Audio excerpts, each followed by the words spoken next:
Hey everybody. I want to talk about something, and as you guys can see by the title, it's keeping yourself in check, right? As you climb the spiritual ladder, the more you ascend, the more you have to get your ego in check. That's why it's imperative, in my opinion, to do the daily spiritual maintenance of energy clearing, and because we can pick up energy everywhere and anywhere, within oneself, we can things that are untapped on triggers. That's why triggers are good. But we want to make sure that we're connecting with ourselves so we know when something is other people and when some shit is our shit, right? Well, I say all that to say the higher up that you get on the spiritual ladder, this spiritual journey, you have to check yourself because, for instance, you acknowledge, let me just say this. Okay, my little boy loves the Avengers. He loves Spider-Man. He always says this saying, with great power comes great responsibility.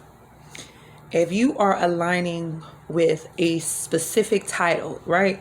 You're calling yourself a high priestess. You're calling yourself a bruja. You're calling yourself a high priest. You're calling yourself a witch, a goddess, whatever it is. I'm still working on these two. I got my nails off, y'all. I'm done with getting my nails done. Talk about that another day. It's the higher up you raise up, more responsibility. You know what I'm saying? So, I just saw 144. For instance, and I'm gonna start simple. You call yourself a holistic healer. I'm holistically a healer. I heal holistically, right? Then you have had to have mastered that within oneself. You call yourself a goddess. You have to master that goddess energy within oneself. You have to treat yourself accordingly, right? And so I'm ascending. Let's give an example. I'm ascending, right? I'm on this journey and I've come to a certain place where I am knowing who I am. I know exactly who I am. Can nobody come and tell me who I am? Can nobody do the certain tactics, the certain negative, toxic things that they would do that would probably get a rise out of me? Those things don't work. And there comes people that are going to come to you. Okay, you're a healer, right? People are going to come to you for aid, for assistance, for whatever, right? You have to keep your ego in check because sometimes it's hard or easy rather to mistaken how a person is coming towards you and mistaking them for someone who wants to just grab and take from you, who wants to be an energy vampire towards you, who is a toxic entity, because now you're sitting on this ladder of you're not doing this, but your actions or the way you speak may do that. And it comes with the energy of being balanced and grounded, so you know not to be that way. I get it. You have to have boundaries. Y'all know I'm a big advocate of boundaries. But it doesn't mean you have to treat people in a nasty way or you have to assume some shit about another person.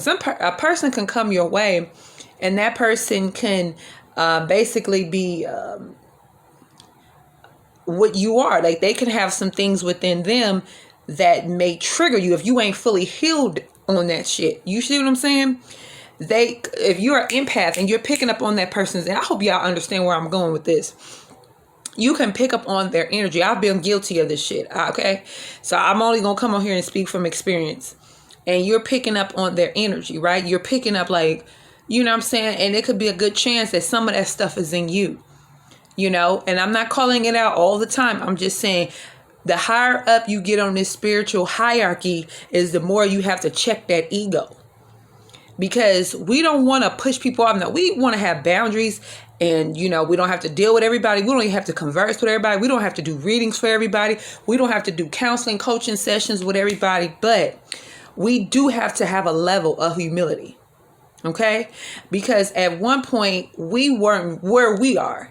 And we want people to get where they're supposed to be. And we don't want to come with a kind of like snootish, nasty, uninviting type of energy. You know, people don't know. You can't really knock people for not knowing what they didn't know, because there was a time you might have eaten meat. There was a time when you stayed in a toxic relationship. There's a time you might have got your ass whooped. There was a time that where you wasn't financially abundant. There was a time where you didn't align with prosperity. There was a time where you depended and were codependent with people. We all come from somewhere, babies. None of us are born and say, this is it. We don't have no healing detergent. We all are on a journey. So it's really important, in my opinion, to assess when it's you. I go within. I don't get offended or even triggered in situations anymore. I just go within. I check myself and I make sure I'm not being what you would consider a bitch. Because you definitely can come off there like that. I've seen or interacted with people on this journey who don't give off that energy, but I've witnessed it within myself. I've caught myself being like that. And I've witnessed other people being like that. So, babies, if ladies, goddesses, guys, whoever, even the guys can be like that. Well, you could be a little condescending, a little judgy, a little all of that stuff. So, we just want to make sure that we're checking ourselves first. You can't do nothing for the collective. You can't do nothing for anybody else unless you're going within and checking your shit first. All right? Peace. Love y'all.